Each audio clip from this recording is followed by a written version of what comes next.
When a grieving millionaire hears an unfinished melody in his attic, played by a housekeeper with secrets of her own, the music stirs more than just memories. But can two broken souls really compose something lasting together? Before we get into the story, comment below where in the world you are watching from today.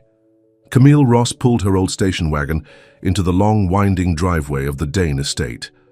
The morning sun glinted off the windows of the massive countryside home, making her squint as she parked in her usual spot behind the gardens. At 36, Camille had been cleaning houses for the wealthy for nearly a decade, but the Dane property was by far the most impressive and the most mysterious. "Another day, another dollar," she muttered to herself as she grabbed her cleaning supplies from the trunk. Martha, the head housekeeper, was waiting at the service entrance, checking her watch with a frown.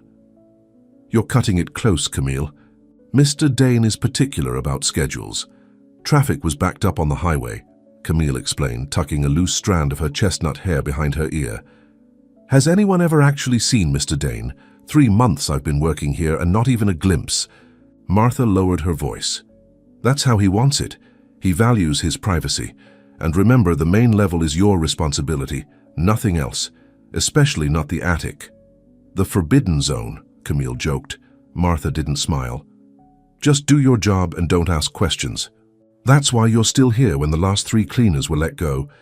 Camille nodded and headed inside. The house was beautiful, all hardwood floors, crystal chandeliers, and expensive furniture, but it felt empty, not just unoccupied, but devoid of life. No family photos, no personal touches. It was like cleaning a museum display rather than a home. As she dusted the living room shelves, Camille hummed softly to herself, a habit her mother had passed down to her. Before bills and heartbreak had taken over her life, music had been Camille's passion. She'd played piano since she was 5, following in her mother's footsteps. But when her mother died 3 years ago after a long illness, leaving Camille with medical debts and a broken heart, the music had stopped. "Excuse me, Ms. Ross?" Camille turned to see George, the groundskeeper, standing in the doorway. "Sorry to interrupt," he said, "but there's a storm headed our way. Martha says we're all leaving early today, Mr. Dane's orders. He doesn't want anyone stranded here overnight." Camille glanced out the window. Dark clouds were already gathering on the horizon. "I haven't finished the library yet. Leave it for tomorrow. Everyone needs to be out in 30 minutes. Camille rushed to finish what she could, but as she was putting away her supplies, she noticed a water stain on the ceiling near the grand staircase. That hadn't been there yesterday. She looked around. The house was eerily quiet. The other staff had already left. She should leave too, but that water stain bothered her.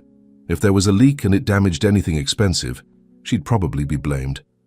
"I'll just take a quick look," she told herself, climbing the stairs to the 2nd floor. The water stain seemed to be coming from somewhere above, possibly the attic. The 3rd floor hallway was dimly lit and clearly unused. At the end was a narrow staircase leading up to a door, the attic, she assumed. Against her better judgment, Camille climbed the stairs and tested the handle. To her surprise, it wasn't locked. The attic was vast and filled with dust motes dancing in the beams of light that filtered through small windows. Old furniture covered with sheets created ghostly shapes in the shadows.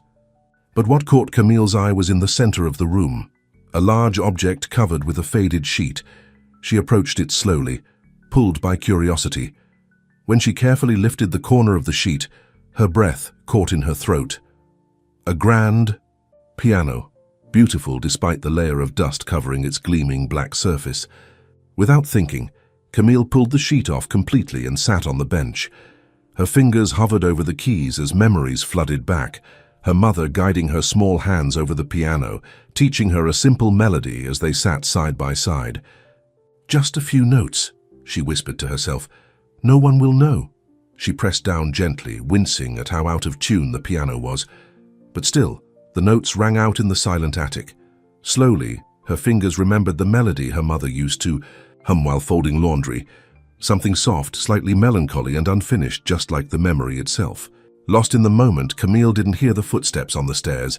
She didn't notice the door opening wider. She was only aware of the music, simple, aching, alive. When she finally stopped playing, the silence seemed heavier than before. That's when she felt it, the presence of someone watching. She turned sharply toward the door, but there was no one there, just an empty doorway and the faint sound of retreating footsteps. Her heart pounding, Camille quickly covered the piano again and hurried downstairs. The storm was picking up outside, rain beginning to lash against the windows. She gathered her things and rushed to her car, wondering if she'd just imagined someone watching her. As she drove away, she couldn't shake the feeling that something had changed, something important. What Camille didn't know was that Grayson Dane, the reclusive owner of the house, had been standing in that doorway. And for the first time in 3 years, he'd felt something other than emptiness. Grayson Dane stood at his office window, watching the storm rage outside. At 42, he was at the height of his career, CEO of Dane Designs, a luxury empire. That had made him a fortune. But success had never felt so hollow. 3 years ago, his younger brother Michael had died in a car accident. They'd argued that morning, a stupid fight about the business, and Grayson had never gotten to apologize. The guilt and grief had changed him. He'd retreated from public life, buried himself in work, and eventually moved to this isolated estate where no one could see what he'd become. A ghost living in a mausoleum of memories. The melody he'd heard in the attic earlier that day still echoed in his mind. It had been Michael's piano once. Grayson had covered it and forbidden anyone to touch it after the funeral. Yet hearing those hesitant notes had stirred something in him. A crack in the ice he'd built around himself. "Who is she?" he asked without turning around. His assistant, David, cleared his throat. "Camille Ross. Been with the cleaning service for 3 months. Excellent references. No issues until today when she went where she shouldn't have." "Fire her, if that's what you want, sir." Grayson was silent for a long moment. "No," he finally said. "Not yet." David seemed surprised but nodded. "As you wish. The revised contracts for the Milan project need your signature before tomorrow." Grayson turned back to his desk, burying himself in work until dawn, trying to forget the sound of that unfinished melody and the strange feeling it had awakened in him. The next morning, Camille arrived at work early, determined to make up for leaving things unfinished the day before. She was also nervous. Had someone seen her in the attic? Would today be her last day? Martha met her with the usual list of tasks. "Library first today. You'll need to give it extra attention since you missed it yesterday." No mention of the attic. Camille breathed a sigh of relief. The morning passed uneventfully. Camille was dusting the bookshelves in the library when she felt that same sensation, someone watching. She turned to find a tall man standing in the doorway. He was striking rather than handsome, lean with sharp features and intense grey eyes. That seemed to cut right through her. His dark hair was streaked with silver at the temples, and he wore an expensive-looking suit that did nothing to hide the tension in his shoulders. Something about him seemed vaguely familiar, though Camille was certain they'd never met. "Mr. Dane," she gasped, immediately lowering her eyes. "So this was the mysterious owner of the house. You were in the attic yesterday," he said. His voice was deep but quiet, as if he didn't use it often. There was no point denying it. "Yes, sir. I saw a water stain on the ceiling and went to check for leaks. I'm sorry for overstepping.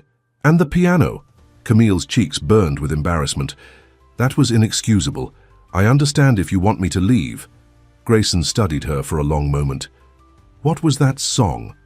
The question caught her off guard. "Just something my mother used to hum while doing housework. It's not really a full song, just a melody. It sounded unfinished." "It is. My mother never wrote down the ending. She always said the best melodies don't have endings, just pauses." Something flashed in his eyes, recognition perhaps, or pain. "Finish your work here," he said abruptly, then turned and left. Camille stood frozen, her heart racing. She hadn't been fired on the spot, which was surprising enough. But there had been something else in that brief interaction, something she couldn't quite name. The next day, Camille arrived to find a note with her usual list of duties. Attic needs dusting, piano needs polishing, 2 p.m. Martha raised an eyebrow when she saw it. "Seems you've caught Mr. Dane's attention. Be careful with that." "What to P? You mean?" He hasn't let anyone touch that piano since his brother died. It was Michael's. At exactly 2 p.m., Camille nervously made her way to the attic. The sheet had been removed from the piano, and the windows were open, letting in fresh air and sunlight. She set to work carefully cleaning the dust from the beautiful instrument. As she polished the dark wood, she couldn't help running her fingers lightly over the keys now and then, not pressing down, just feeling their smooth coolness under her fingertips. "Why did you stop playing?" Camille jumped at the sound of Grayson's voice. He was standing in the doorway again, watching her with those intense grey eyes. "I didn't mean to." "Not today," he interrupted. "Before. You play like someone who once loved it." "Why did you stop?" Camille was stunned by the personal question. "Life got complicated," she answered simply. "After my mother died, there wasn't time for music anymore, just bills and survival." Grayson nodded slightly, as if her answer confirmed something for him. Play something. It wasn't a request. It was somewhere between an order and a plea. "I'm here to clean, Mr. Dane." "Play something," he repeated, softer this time. "Please." Camille hesitated, then sat on the bench. Her fingers trembled slightly as she began to play, not her mother's melody this time, but Chopin's Nocturne in E-flat major. She stumbled a few times, rusty from years without practice, but the music still flowed through her like a forgotten language suddenly remembered. When she finished, she didn't dare look up at him. "Again tomorrow," Grayson said quietly. "Same time." And then he was gone, leaving Camille alone with the piano and a growing sense that something important was happening, something that went far beyond a cleaning job at a wealthy man's estate. As she drove home that evening, Camille couldn't stop thinking about the strange encounter. Why would a powerful, reclusive man like Grayson Dane want to hear her play? And why did she feel so drawn to him, despite the obvious barriers between them? What she didn't know was that back at the estate, Grayson had opened a sketchbook for the first time in 3 years. In the soft light of his study, his hand moved across the page, drawing the first tentative lines of a woman sitting at a piano, her expression lost in music. Something was awakening in both of them, something neither had felt in a very long time. Hope. Over the next 2 weeks, Camille's routine changed dramatically. Each afternoon at 2 p.m., she would climb the stairs to the attic and play the piano for an hour, while Grayson Dane sat quietly in a chair by the window, sometimes with his eyes closed, sometimes watching her hands move across the keys. They rarely spoke during these sessions. Camille would play whatever came to mind, classical pieces she remembered, simple songs her mother had taught her, even fragments of melodies she made up on the spot. And Grayson would listen, his expression unreadable but his presence constant. The staff had started to whisper. Martha pulled Camille aside one morning with concern in her eyes. "Be careful," she warned. "Whatever's happening between you and Mr. Dane, it won't end well. Men like him don't cross those lines permanently." "Nothing's happening," Camille insisted. "I just play the piano for him, that's all." But even as she said it, she knew it wasn't entirely true. Something was happening, something subtle but powerful. In the quiet of the attic, surrounded by dust and memories, they were connecting in a way that defied explanation. Today, as Camille finished playing Debussy's Clair de Lune, she glanced over at Grayson. He was sitting with a sketchbook on his lap, his hand moving quickly across the page. "You're drawing again," she said softly. He looked up, surprised, then closed the sketchbook. "How did you know I used to draw?" "Your hands," Camille replied. "They move like they're used to creating something. And I've seen your designs in magazines. Dane Designs is famous." Grayson set the sketchbook aside. "I haven't drawn anything worth keeping in 3 years." "Since your brother died," Camille said, then immediately regretted it. "I'm sorry. Martha mentioned it once. I shouldn't have." "It's all right," Grayson interrupted. "Yes, since Michael died. He was the real artist in the family. I just had a good eye for business. That's not what the magazines say. They call you a visionary." A ghost of a smile touched his lips. "They used to. Now they probably call me a recluse or a has-been." "Why did you stop?" Camille asked, turning, fully on the piano bench to face him. Grayson was silent for so long that she thought he wouldn't answer. When he finally spoke, his voice was low and rough with emotion. We argued the morning he died about the business, about the direction it was taking. He wanted to keep it small, authentic. I wanted to expand, become a luxury brand. He stormed. Out, drove too fast on a rainy road? Grayson's voice trailed off. The last thing I said to him was that he was holding us back. The pain in his words hung in the air between them. Camille felt an unexpected urge to reach out to him, to offer some comfort, but she stayed where she was. I stopped drawing because it reminded me of him, Grayson continued, and because I didn't deserve to create anything beautiful after what I'd done. That's not fair to your brother's memory, Camille said gently. Would he have wanted you to stop living because he couldn't? Grayson looked up, his eyes meeting hers with an intensity that made her breath catch. Why did you really stop playing, Camille? Was it just about money and time? The direct question caught her off guard. She looked down at her hands resting on the piano keys. After my mother died, I just couldn't feel the music anymore, she admitted. She was the one who taught me to play. Every time I sat at a piano, all I could think about was how she wasn't there to listen. So I stopped. It was easier than playing for no one. Because no one was listening, Grayson said softly. Camille nodded, surprised by how well he understood. I hear you, he said, the simple words carrying a weight that made her look up at him again. Their eyes held for a long moment, something unspoken passing between them. The clock in the hallway chimed 3 times, breaking the spell. I should get back to my regular duties, Camille said, standing up quickly. Tomorrow? Grayson asked, and there was a note of uncertainty in his voice that hadn't been there before. Yes, Camille replied. Same time.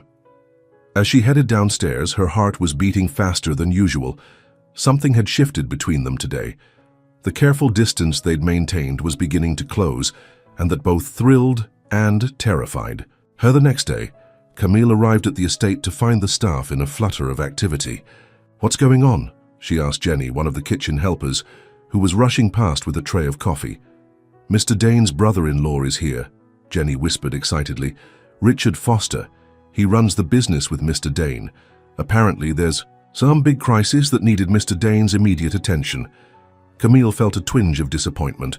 With important business visitors, their piano session would surely be cancelled. She went about her regular cleaning duties, trying not to think about the attic or the man who waited there each afternoon.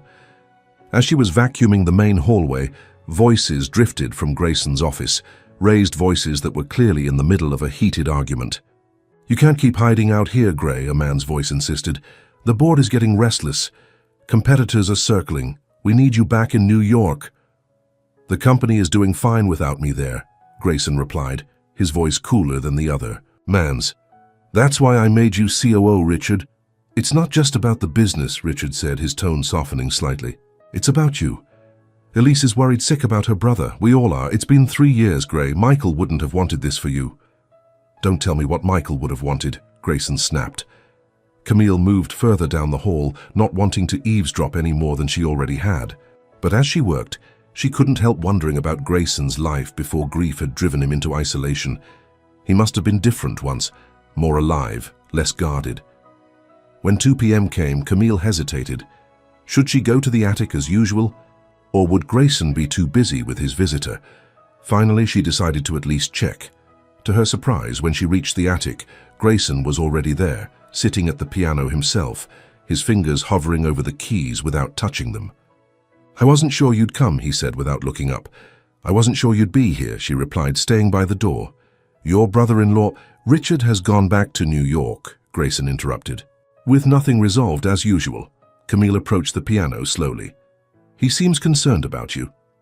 He's concerned about the business, Grayson corrected her. And my sister sent him to check that I hadn't completely lost my mind. He finally looked up at her. Maybe I have. Why would you think that? He gestured vaguely around the attic. Sitting up here every day, listening to a housekeeper play my dead brother's piano instead of running my company. Sounds pretty crazy. When you say it out loud, the words stung, even though Camille knew they weren't meant to hurt her. It was the first time Grayson had directly acknowledged the strangeness of their situation, the impropriety of it even. I can stop coming if it's a problem, she said stiffly. Grayson stood up abruptly, running a hand through his hair in frustration. "That's not what I meant. I'm not good at this, Camille. At talking, at explaining myself." "You don't have to explain anything to me, Mr. Dane. I work for you. If you want me to play the piano, I'll play it. If you don't, I won't." "Grayson," he said, his eyes meeting hers. "Please call me Grayson, at least up here." The request surprised her. It crossed another line in their undefined relationship. "I'm not crazy," he continued softly. "These hours listening to you play, they're the first time I've felt anything real since Michael died. The first time I've wanted to draw, to create. The first time I've felt alive." Camille didn't know how to respond to such raw honesty. Part of her wanted to run from the intensity of his gaze, from the weight of meaning in his words. But another part, a stronger part, wanted to stay. "Play with me," Grayson said suddenly, gesturing to the piano. "I'm rusty, but Michael made sure I learned the basics when we were kids." Hesitantly, Camille sat beside him on the bench. The proximity was new. She could feel the warmth of him next to her, smell the subtle scent of his cologne. "Do you know Heart and Soul?" she asked, placing her hands on the right side of the keyboard. "It's simple, good for beginners." Grayson nodded, positioning his hands on the left side. Together they began to play the simple duet, Camille guiding him gently when he stumbled over the notes. Their shoulders touched occasionally as they moved with the music, and each contact sent a strange flutter through her chest. When they finished, neither of them moved away immediately. The silence between them felt charged with possibility. "Thank you," Grayson said quietly. "For playing with you. For bringing music back into this house," he replied. "For reminding me that beauty still exists." Impulsively, Camille reached over and placed her hand on his where it rested on the piano keys. "It never left. You just stopped looking for it." For a breathless moment, they sat there, her hand on his, both of them afraid to move. Then Grayson turned his hand slowly, his fingers intertwining with hers. It wasn't a passionate gesture, more like two people steadying each other on uncertain ground. The clock chimed 3 times, but neither of them moved. "I should go," Camille finally whispered. "Stay," Grayson said, the word somewhere between a command and a plea. "Just a little longer." And so she did. While outside the attic window, the late afternoon sun cast long shadows across the estate grounds, and downstairs, the staff continued to whisper about the strange bond forming between the reclusive millionaire and the housekeeper who had somehow awakened something in him that everyone else had thought was lost forever. Martha was waiting for Camille the next morning, her expression grave. "The agency called," she said without preamble. "They've received a complaint about you." Camille's stomach dropped. "From Mr. Dane?" "No." Martha shook her head. "Anonymous, claiming you're behaving inappropriately with the client, taking advantage of a vulnerable man." "That's ridiculous," Camille protested. "I've done nothing wrong." "Perception matters in this business," Martha said. "The agency is sending someone to speak with Mr. Dane today. They're concerned about liability." Camille felt sick. She knew how this would look, a housekeeper spending private time with her wealthy employer. No one would believe nothing inappropriate had happened. "Maybe it's for the best," she said quietly.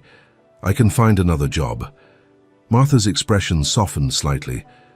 "For what it's worth, I don't think you've done anything wrong. But I've worked for rich families for 30 years, Camille. There's always a line that doesn't get crossed, and if it does," she shrugged, "the person on your side of that line is the one who pays the price." All morning, Camille went through her duties mechanically, dreading the moment when she would be called into Grayson's office and dismissed.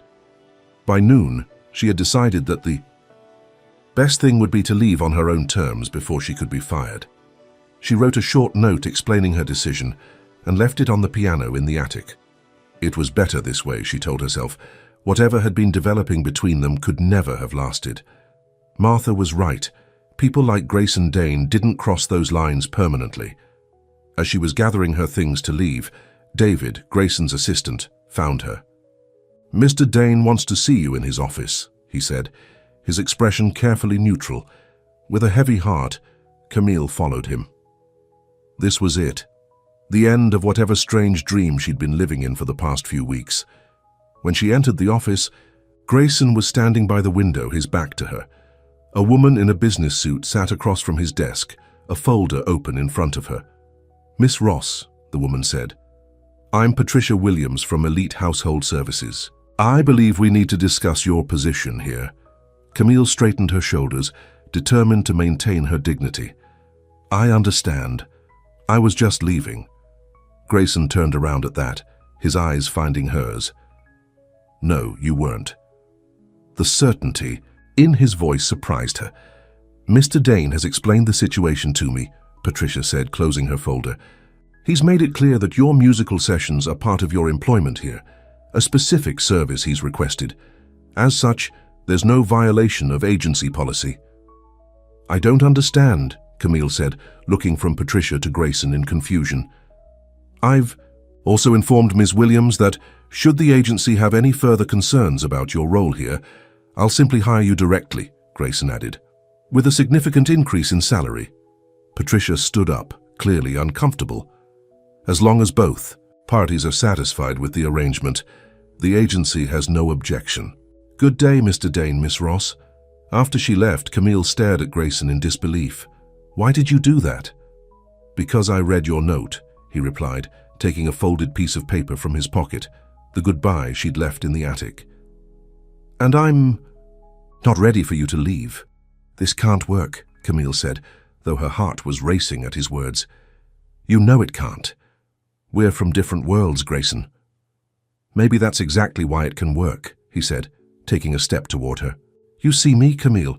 Not the CEO, not the recluse, not the grieving brother, just me." The intensity in his eyes made her breath catch. She wanted desperately to believe him, but fear held her back. "What happens when you get tired of our little music sessions?" she asked. "When you've healed enough to go back to your real life?" Grayson took another step closer. "What makes you think this isn't my real life? Here now with you?" And for the first time since she'd known him, Camille saw something like hope in his eyes, a flicker of the man he might have been before grief had hollowed him out. "Stay," he said softly. "Please." Outside the office window, clouds gathered on the horizon, promising another storm. But inside, in the space between them, something else was gathering, something fragile but powerful, something that felt a lot like a beginning. A month passed, and summer faded into early autumn. The trees surrounding the Dane estate began to show hints of gold and crimson. Inside, the atmosphere had changed too. The house felt less like a museum and more like a home, filled with music that drifted down from the attic each afternoon. Camille had stayed, despite her misgivings. Her role had evolved into something difficult to define, part housekeeper, part pianist, part something else she wasn't ready to name. The staff had grown accustomed to her special status, though Martha still watched her with concerned eyes. Today, as Camille played Beethoven's Moonlight Sonata, she noticed Grayson was more distracted than usual. He sat by the window, sketchbook open, but his pencil wasn't moving. "Is everything all right?" she asked, her fingers stilling on the keys. Grayson looked up, as if startled from deep thought. "I have to go to New York tomorrow, board meeting. Can't put it off any longer." "Oh?" Camille tried to hide her disappointment. "How long will you be gone?" 3 days, maybe 4. He closed his sketchbook. Would you consider coming with me?"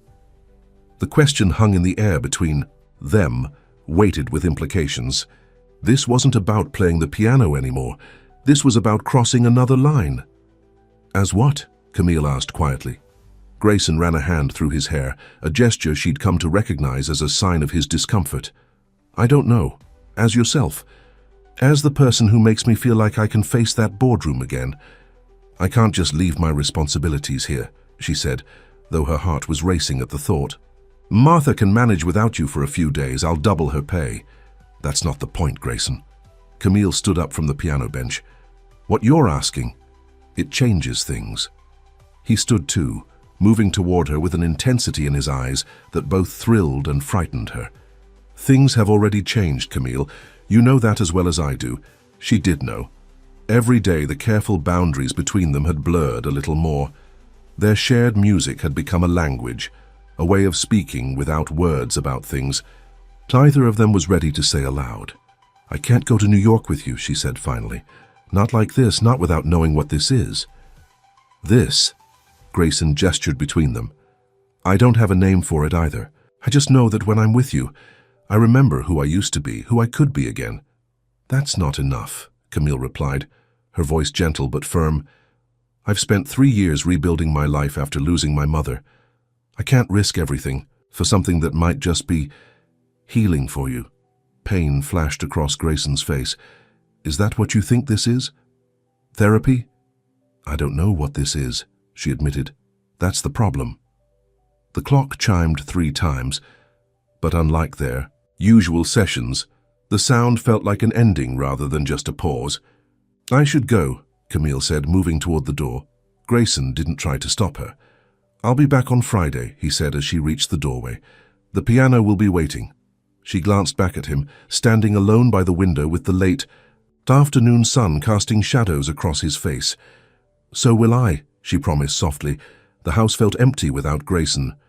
Camille went about her duties mechanically, finding herself glancing at the clock as 2 p.m. approached each day, even though she knew the attic would be silent. On Thursday afternoon, as she was dusting the library, David appeared in the doorway. "Package for you," he said, holding out a small, carefully wrapped box. "Mr. Dane arranged for it to be delivered today." Curious, Camille opened it to find a slim cell phone inside with a note. "In case you change your mind. Call and I'll send the car. G." The gesture touched her deeply. He wasn't pushing, just offering a possibility. Later that night, in her small apartment across town, Camille sat at her kitchen table staring at the phone. Should she call?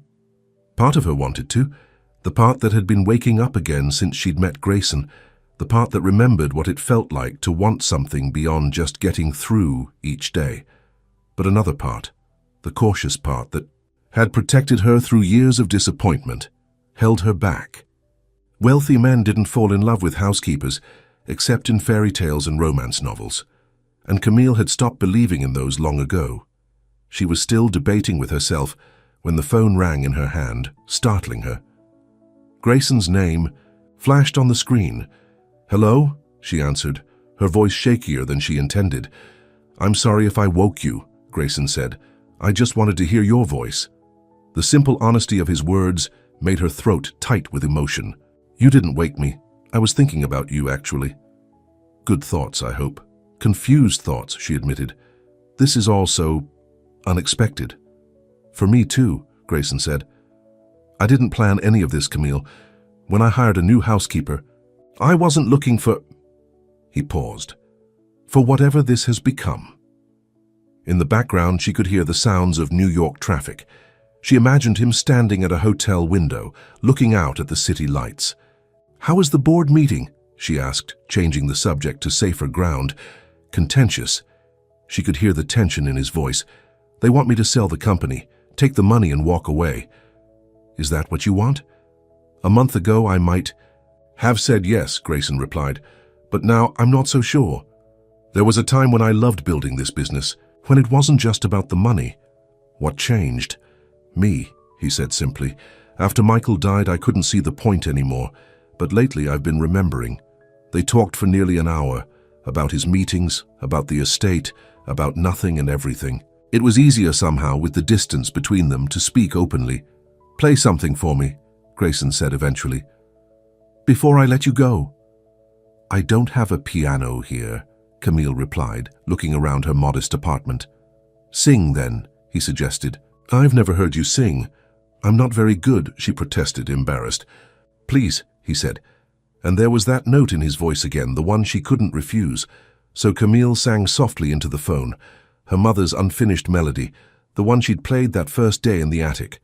She made up simple lyrics about longing and memory, about dust and sunlight, about finding someone who hears the music in your silence.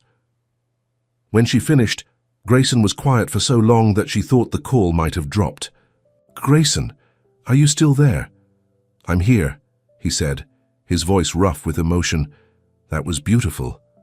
"It's still unfinished," she said, "just like before." "No," he disagreed. "It has an ending now. You just haven't found it yet." After they Hung up, Camille sat looking at the phone for a long time, wondering if maybe, just maybe, some fairy tales could come true after all. Grayson returned on Friday evening, later than expected. Camille had already gone home for the day, leaving the piano polished and waiting in the attic. She had placed a small vase of wildflowers beside it, a welcome home gesture that she hoped wasn't too forward. At home, she kept glancing at the phone, wondering if he would call again. When it finally rang just after 9, her heart leaped. "How was your trip?" she asked by way of greeting. "Enlightening," Grayson replied. "Can you come to the house? Now?" The urgency in his voice alarmed her. "Is something wrong?" "No," he assured her. "But I need to show you something. It can't wait until tomorrow." Curiosity overcame her hesitation. "I'll be there in 20 minutes. The estate was quiet when she arrived, most of the staff gone for the night. David met her at the door and led her not to the attic, but to Grayson's private study, a room she'd cleaned but never entered when he was present. Grayson was standing by his desk, still in his travel clothes, looking tired but animated. The desk was covered with sketches and design plans. "What's all this?" Camille asked, approaching cautiously. "The future," Grayson said, his eyes bright with an excitement she hadn't seen before. "My future, maybe ours." He gestured to the plans spread out before them. "While I was in New York, I realized something. I don't want to sell the company, I want to transform it. Go back to what Michael and I originally dreamed of. Beautiful design that's accessible to everyone, not just the ultra-wealthy." Camille looked at the sketches. Furniture, designs, home goods, spaces that looked warm and inviting rather than coldly luxurious. "These are wonderful, Grayson. Because of you," he said, taking her hand.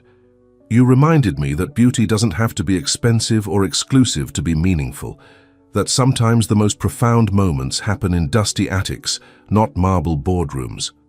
The intensity in his eyes made her breath catch. "I didn't do anything special." "You did," he insisted. "You played as if the music mattered, not the audience. You saw value in things others had forgotten." He squeezed her hand gently. "In people others had forgotten." Camille felt tears prickling behind her eyes at his words. "What did the board say about your new plans?" A shadow crossed Grayson's face. "They hate them. Think I've lost my mind. Richard is leading the opposition. He's been after control of the company for years." "What will you do?" "Fight," Grayson said simply. "I still own controlling interest. It won't be easy, but..." He looked down at their joined hands. "I'm finding that the things most worth having rarely are." The meaning behind his words wasn't lost on Camille. This wasn't just about business anymore. "There's something else," Grayson continued, letting go of her hand to pick up a folder from his desk. "I had a lawyer draw this up in New York." He handed her the document. It was a contract of employment, not with the agency, but directly with Grayson himself. The position described was personal music coordinator, and the salary made Camille's eyes widen. "This is too much," she said, looking up at him in shock. "I can't accept this." "It's what you're worth," Grayson insisted. "More, actually. I want you to help me bring music back into my life, Camille. Not just in the attic, but everywhere. I want to host concerts at the estate, support young musicians, create spaces where people can experience the kind of healing I've found through your playing. This feels like..." Camille hesitated, searching for the right words. "Like you're trying to buy something that can't be purchased." Grayson's expression fell. "That's not my intention. I just wanted to give you security, a position worthy of your talent. My talent has been gathering dust for years," she reminded him gently, "just like that piano." "Then let's both start fresh," he said, taking the contract from her hands and setting it aside. "Forget the job offer if it makes you uncomfortable. But don't forget what's been happening between us. That's real, Camille. At least it is for me." The vulnerability in his voice moved her deeply. This powerful man who could buy and sell companies without blinking was standing before her, uncertainty written across his features, waiting for her to decide their future. "It's real for me too," she admitted quietly. "But it's also complicated. You're still my employer, Grayson. There's still a power imbalance we can't just ignore." "Then quit," he suggested, a hint of his businessman's directness returning. "Find another job if you need to, But don't walk away from this, from us, without giving it a chance." Before she could respond, the study door burst open. Richard stood there, his face flushed with anger. "So the rumors are true," he spat, looking from Grayson to Camille with disgust. "This is why you've lost your mind. A pretty face and a sad story." Grayson stepped protectively in front of Camille. "You have no right to barge in here, Richard, or to speak to her that way." "I have every right," Richard countered, "as CEO of the company you're trying to destroy, and as your brother-in-law. Elise is worried sick about you, Gray. First you hide, away here for years, then suddenly you want to throw away everything we've built because some housemaid played you a song." Camille flinched at his words, the ugly truth of how others would see their relationship laid bare. "Get out," Grayson said, his voice dangerously calm. "Before you say something you can't take back." Richard laughed bitterly. "Too late for that. The board's called an emergency meeting for Monday. We're invoking the mental incapacity clause in the company bylaws. You'll be removed as CEO by noon." "On what grounds?" Grayson demanded. "On the grounds that you've clearly lost touch with reality," Richard gestured dismissively toward Camille. Exhibit A. When Grayson took a threatening step forward, Camille placed a restraining hand on his arm. "Don't," she said softly. "It's not worth it." Richard smirked at her intervention. "Listen to your girlfriend, Gray. She seems to have at least some sense. More than you, anyway." He turned to leave, then paused at the door. "Monday 9 a.m. I'd say bring a lawyer, but it won't make a difference." After he left, the silence in the study was heavy with tension. Camille could feel Grayson's arm trembling with anger beneath her hand. "He can't do this," she said. "Can he?" Grayson moved away from her, running both hands through his hair in frustration. "Maybe. There is a clause. If the majority of the board believes I'm making decisions that endanger the company." He shook his head. "It was Michael's idea. Ironically, a safeguard against any one person having too much power. What will you do?" "Fight," he said again, but there was weariness in his voice now. "Though Richard's right about one thing, this isn't just about business strategy. It's about you, about how you've changed me." Camille felt a chill of fear. "I should go. I'm only making things worse by being here." "No," Grayson said firmly, moving to stand in front of her. "That's exactly what Richard wants, to make you run away, to make me doubt myself." "But what if he's right?" Camille asked, voicing the fear that had been growing in her since she'd first felt herself falling for this man. "What if I'm just a distraction, a phase in your healing that you'll outgrow?" Grayson took her face gently between his hands, forcing her to look up at him. "You are not a phase, Camille Ross. You're the woman who brought music back into my life when I thought it was gone forever. The woman who makes me want to create again, to live again." The intensity in his eyes made it hard to breathe. "Grayson, I know it's too soon," he continued, his thumbs gently caressing her cheeks. "I know we've barely begun whatever this is between us. But I also know that I was dead inside until I heard you play that day in the attic. And I don't want to go back to that emptiness ever." Camille closed her eyes, overwhelmed by his words and by her own conflicting emotions.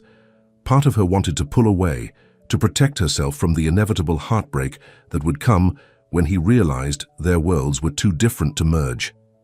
But another part, stronger with each passing day, wanted to believe that something real and lasting could grow from these strange, beautiful moments they'd shared.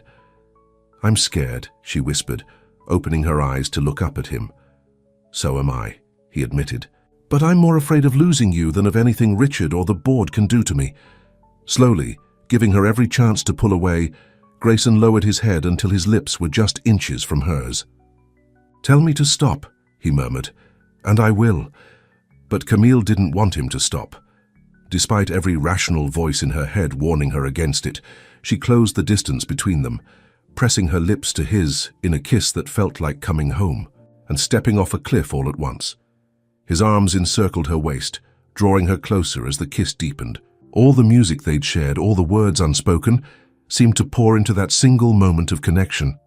When they finally broke apart, both breathless, Grayson rested his forehead against hers. "Stay," he whispered. "Tonight. Tomorrow. For, as long as you want. What about Richard, the board meeting? We'll face it together, Grayson promised, if you'll stay. Outside the study windows, the autumn moon rose over the estate grounds, casting silver light across the gardens where Camille had once parked her old station wagon as just another member of the household staff. So much had changed since then, most of all herself. I'll stay, she said softly, making a choice that would forever alter the course of both their lives. Not as your employee, not as your therapist, but as your partner. Whatever comes next, we face it together. Grayson's smile was like the breaking of dawn after the longest night. He kissed her again, and in that moment, Camille could almost hear the final notes of her mother's unfinished melody beginning to take shape at last. Quatillot. Neither of them knew was that Richard hadn't left the estate. He stood in the shadows of the hallway, his phone in his hand, sending a text message that would set in motion events designed to tear apart the fragile happiness they'd just found. Get me everything you can on Camille Ross, the message read.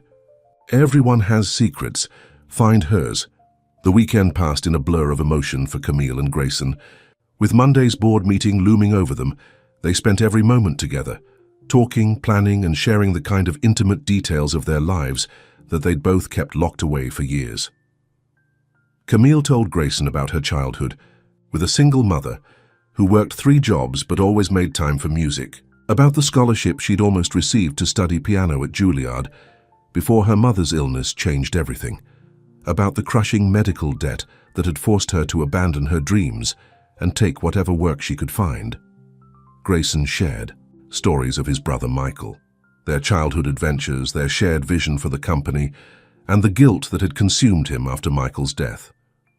He showed Camille old photographs and the original designs they'd created together, back when Dane Designs was just a small workshop rather than a luxury empire. On Sunday evening, they sat together at the piano in the attic, playing duets as the sun set. Camille couldn't remember ever feeling so content, so complete, but a shadow of worry still hung over them. What if Richard succeeds tomorrow? She asked as Grayson's fingers moved softly over the bass notes. He won't, Grayson replied, with more confidence than he probably felt. I still have allies on the board, and I've called in every favor I can think of. But if he does... Grayson stopped playing and turned to face her. Then I walk away from the company, start something new. What matters now isn't the business, Camille. It's this, us. His certainty both thrilled and frightened her. Everything was moving so fast, changing so completely. Are you sure? She asked softly. A week ago I was just your housekeeper. You were never just anything, Grayson said, taking her hand. From the moment I heard you play that first day, you were the person who made me want to live again instead. So I'm just existing. His words warmed her heart, but a small voice of doubt still whispered in her mind. Could love, real, lasting love, really happen this quickly? Or was this just the intense connection of 2 wounded people finding comfort in each other? Before she could voice these doubts, Grayson's phone rang. His expression darkened as he checked the caller ID. It's Elise, he said. My sister. Camille nodded encouragingly. You should talk to her.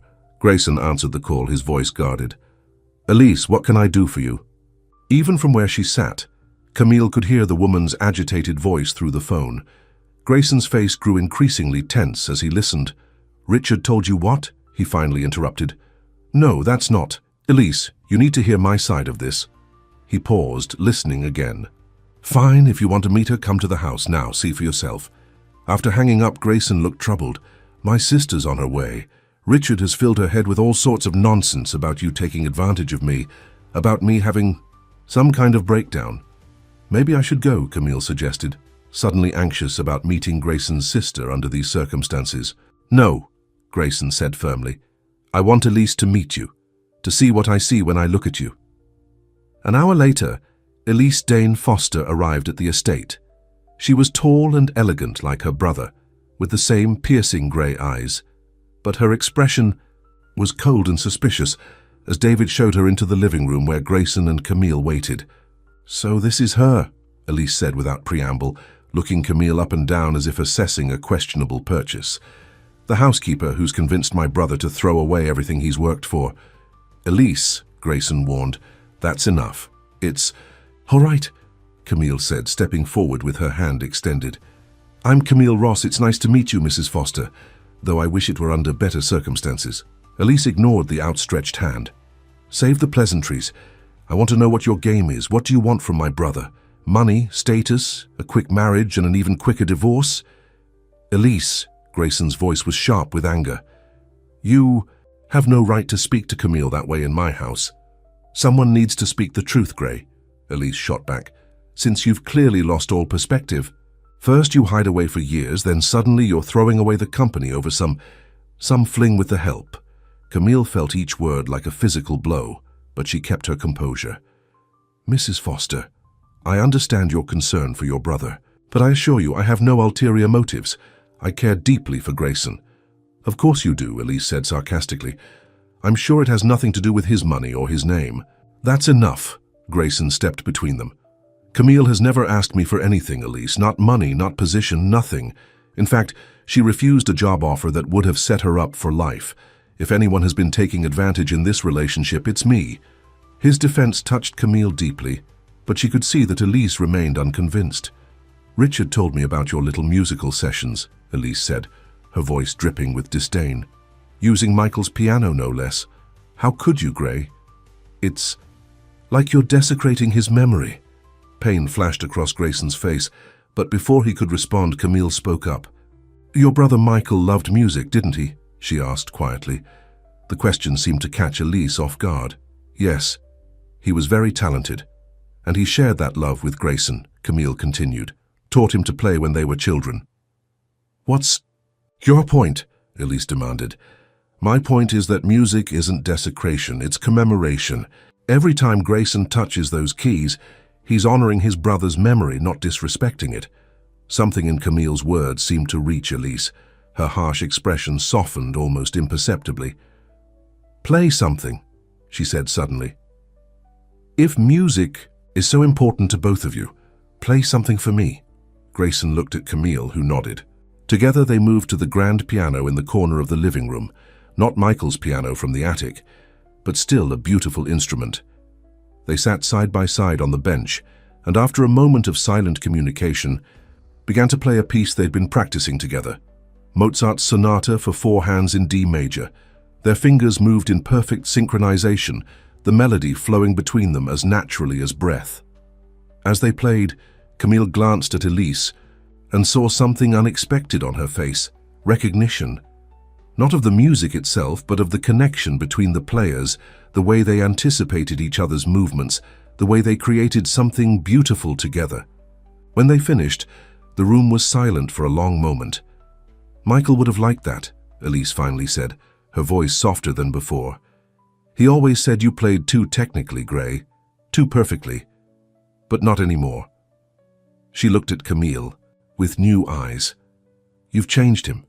He's changed himself, Camille corrected gently. I just reminded him that he could. Elise sat down heavily in a nearby armchair. Richard says you're going to ruin the company with your new ideas, that the board will never accept them. The board works for me, not the other way around, Grayson replied. And these aren't just my ideas, Elise. They were Michael's too once. Before we got so caught up in expansion and luxury markets that we forgot why we started the company in the first place. To make beautiful things that last, Elise said softly, quoting what must have been a familiar phrase. That's what Michael always said. That's what I want to get back to, Grayson told her. Not just expensive things for rich people, but well-designed, accessible pieces that anyone can afford and appreciate. Michael was right about that. I was wrong. Elise looked from her brother to Camille and back again. Some of her hostility had faded, but she still seemed uncertain. Richard says she has secrets, she said bluntly, things you don't know about her past. Camille stiffened. What could Richard possibly have found? Her life had been difficult but straightforward. No dark secrets, no scandals.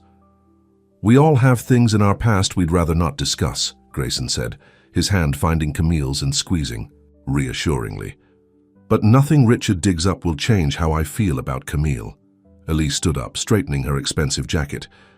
I hope you're right, Gray. For your sake. She turned to Camille. If you truly care for my brother, you won't let him throw away everything he's built. No matter what, revelations might come tomorrow. With those ominous words, she left, leaving Camille and Grayson to wonder what Richard might have discovered. Monday morning dawned bright and clear, the kind of perfect autumn day that seemed at odds with the tension Camille felt as she and Grayson prepared for the board meeting. She'd insisted on accompanying him to New York, despite his concerns about what Richard might say or do. Whatever he's found, we'll face it together, she reminded Grayson as their car approached the gleaming high-rise that housed Dane Design's headquarters. Grayson smiled, though strain showed around his eyes. Together, he agreed, taking her hand. The boardroom was imposing, all glass and steel with views of Manhattan spread out below. Around the long table sat 12 people in expensive suits, all watching with curious eyes as Grayson entered with Camille beside him. Richard's smile was cold as he rose to greet them. Grayson, so glad you could join us, and Miss Ross as well. How appropriate. Grayson ignored the barb, guiding Camille to a seat beside him at the head of the table. Let's get started, shall we? I believe Richard has called this meeting to question my fitness to lead this company. Not just your fitness, Gray, Richard said smoothly, but your mental state, your judgment. He gestured to a stack of folders in front of him. I've prepared a detailed presentation on the financial implications of your proposed changes. The projected losses are staggering. For the next hour, Richard methodically laid out his case against Grayson's new vision for the company. The numbers were damning, at least the way Richard presented them. Several board members were nodding in agreement, clearly convinced. When Richard finished, Grayson stood up. Thank you, Richard, for that thorough analysis. Now, if you'll allow me to present an alternative view. He distributed his own folders to the board members. These projections were prepared by an independent consulting firm. They show that while initial profitability would indeed decrease under my plan, long-term growth and market penetration would actually increase substantially within 3 years. One by one, Grayson addressed each of Richard's points, his voice calm and authoritative. This was a side of him Camille had never seen before, the brilliant businessman who had built an empire. She watched with pride as he systematically dismantled Richard's arguments. The board members seemed less certain now, exchanging thoughtful glances. Several asked insightful questions that Grayson answered with confidence. As the discussion continued, Richard's expression grew increasingly sour. When it became clear that he was losing ground, he abruptly changed tactics. This is all very interesting, he interrupted, but it doesn't address the real issue here. Grayson's judgment has been compromised by his personal situation. He turned to look directly at Camille, or should I say by Ms. Ross's influence. The room fell silent as all eyes turned to Camille. Ms. Ross is here as my guest, Grayson said firmly. Her presence is not relevant to this discussion. Oh, but it is, Richard insisted, opening another folder. The board should know exactly who has been influencing their CEO's decisions. Camille's stomach tightened with anxiety. What had Richard found? Camille Ross, Richard began, reading from a document. Former piano student at the Manhattan School of Music, dropped out in her second year to care for her ailing mother. After her mother's death, filed for bankruptcy due to medical debts. Worked a series of jobs, waitress, retail clerk, eventually housekeeping. He looked up, his expression triumphant. But here's where it gets interesting. 2 years ago, Ms. Ross was employed by the Peterson family in Greenwich. She was dismissed after Mrs. Peterson accused her of stealing a valuable diamond bracelet. Gasps and murmurs filled the room. Camille felt the blood drain from her face. That's not true, she said, her voice surprisingly steady despite her shock. I was never accused of theft. The police report says otherwise, Richard countered, sliding a document across the table. No charges were filed, but the suspicion was enough for immediate termination. Grayson picked up the report, his expression unreadable as he scanned it. Camille's heart sank. Would he believe her? Or would doubt creep in, poisoning what they'd built together? Mrs. Peterson was mistaken, Camille explained, forcing herself to stay calm. The bracelet was found a week later in her daughter's room. She'd borrowed it without permission. Convenient story, Richard sneered, but there's no record of that. Because Mrs. Peterson didn't report finding it, Camille said. She was too embarrassed, but she did write me a letter of apology, which is why I was able to get references for other positions afterward. Richard's smirk faltered slightly. He clearly hadn't expected her to have an explanation. I have a copy of that letter at home, Camille continued. But more importantly, you can call Mrs. Peterson and ask her yourself. I'm sure she'd remember the incident. Grayson, who had been silent during this exchange, finally spoke. Even if there were no letter, no explanation, it wouldn't matter. He looked around the table at the board members. We're not here to judge Ms. Ross's past. We're here to decide the future of this company. A company you're willing to risk for a woman. You barely know, Richard shot back. A woman who reminded me of what's truly important, Grayson corrected him. Of what Michael and I wanted this company to be before greed and ambition got in the way. He stood up, his presence commanding the room. I'm not asking you to vote on my personal life. I'm asking you to vote on a business strategy that honors our founding principles while securing our future in a changing market. Several board members nodded in agreement. One elderly man at the far end of the table, who Camille later learned was Michael's godfather and an original investor, actually applauded. Richard, sensing the room slipping away from him, played his final card. There's more in her past. Grayson. Things you don't want aired in this room, things that would destroy your reputation and this company's if they became public. It was a bluff. Camille was certain of it. There was nothing else to find.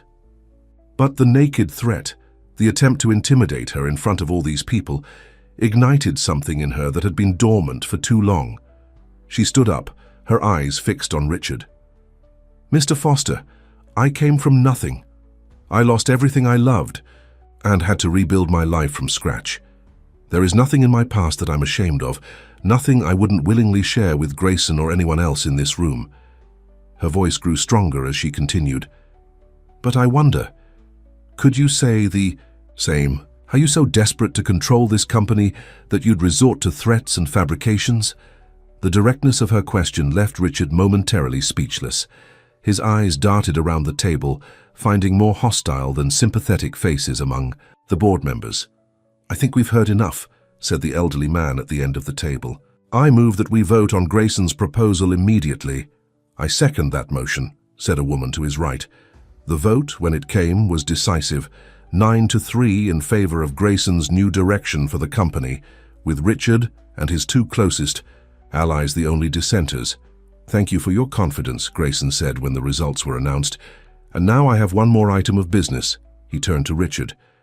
As of this moment, you are removed from your position as COO of Dane Designs. Your personal belongings will be packed and sent to your home. Richard's face flushed with anger. You can't do that. I have a contract.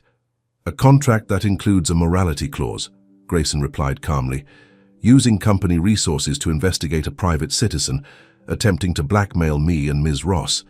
These aren't actions that align with our company values. As Richard stormed out, threatening lawsuits and revenge, Camille watched Grayson transform back into the leader he was always meant to be. Strong, but compassionate, visionary, yet practical. The board members came up one by one to congratulate him, several of them introducing themselves warmly to Camille as well. By the time they left the building, the autumn sun was setting over the city, bathing the skyscrapers in golden light. You were amazing in there, Camille said as they walked to the car. I've never seen that side of you before. Grayson smiled, taking her hand. I'd forgotten it was there myself. Thank you for reminding me. For the record, Camille said, needing to be completely honest, everything Richard said about the bracelet was technically true. Mrs. Peterson did accuse me and I was let go. The letter came later after her daughter confessed. I know, Grayson said simply. David found the original police report 2 days ago and the letter of apology. Camille stopped walking, surprised. You knew? Before the meeting? Why didn't you say anything? Because it didn't matter, Grayson replied, turning to face her. Because I trust you, Camille, because I love you. The words, spoken so plainly on a busy New York sidewalk, made her heart soar.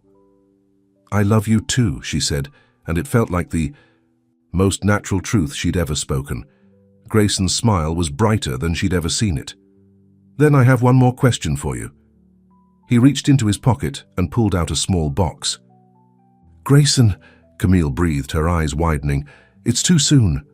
"Not an engagement ring," he assured her, opening the box to reveal a simple silver key. "This is a key to the estate, to our home, if you want it to be. Move in with me, Camille. Let's see where this journey takes us." Tears filled her eyes as she took the key. "Yes," she said simply, "yes." 6 months later, the attic of the Dane estate had been transformed. No longer dusty and forgotten, it was now a bright, airy music room with windows that let in the spring sunshine. Michael's piano still stood in the center, but it was joined by other instruments, a violin, a cello, even a small harp. Camille sat at the piano, putting the finishing touches on a piece of sheet music. Her mother's melody had finally found its ending, with Grayson's help. They'd worked on it together over the winter months, adding depth and harmony to the simple tune that had first brought them together. "Are you ready?" Grayson asked, entering the room with a small group of children from the local music school, a project he and Camille had started with some of the profits from Dane Design's surprisingly successful new mid-range furniture line.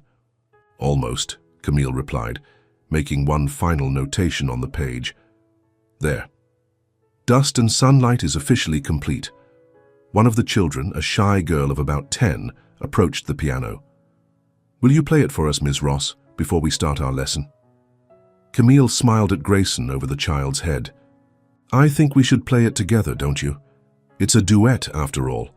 As Grayson joined her on the bench, their hands finding their places on the keyboard with practiced ease, Camille reflected on the journey that had brought them here. From a dusty attic and an out-of-tune piano to this room, filled with light and young musicians eager to learn. The melody began softly, tentatively, just as it had that first day. But now it grew, building into something rich and complex before resolving into a final chord that felt like both an ending and a beginning. When they finished, the children applauded enthusiastically, all except the shy girl who was looking at Camille with wide, serious eyes. "What is it, Emma?" Camille asked gently. "It's like the song was telling a story," the girl said, "about someone who was lost and then found." Grayson's hand found Camille's under the keyboard, their fingers intertwining. "That's exactly right," he told the child, his eyes never leaving Camille's face. "It's a story about finding your way home when you least expect it, about music that was just waiting to be played again. About dust," Camille added softly, "and what's hidden beneath it." As the spring breeze blew through the open windows carrying the scent of new beginnings, Camille and Grayson shared a smile that held all the promise of their future together, a future built on the unexpected harmony they had found in a moment of courage when one woman dared to play an unfinished melody and one man dared to listen in tea. The rooms below, Martha was training new staff for the estate, which now regularly hosted small concerts and music workshops for local children. In New York, Dane Designs was thriving under its new direction, with a waiting list for its beautifully crafted, accessible furniture. And in the attic that had once been filled with dust and ghosts, music had found a permanent home. "Again?" Emma asked, her shyness forgotten in her enthusiasm for the beautiful melody. Camille nodded, her hands finding the opening notes once more. "From the beginning," she agreed, as Grayson's fingers joined hers on the keys, their music filling the room like sunlight after a long, dark winter. This time, when they reached the final chord, it resonated with absolute certainty, no longer unfinished, no longer just a fragment of memory, but a complete and perfect whole. Just like them. The end.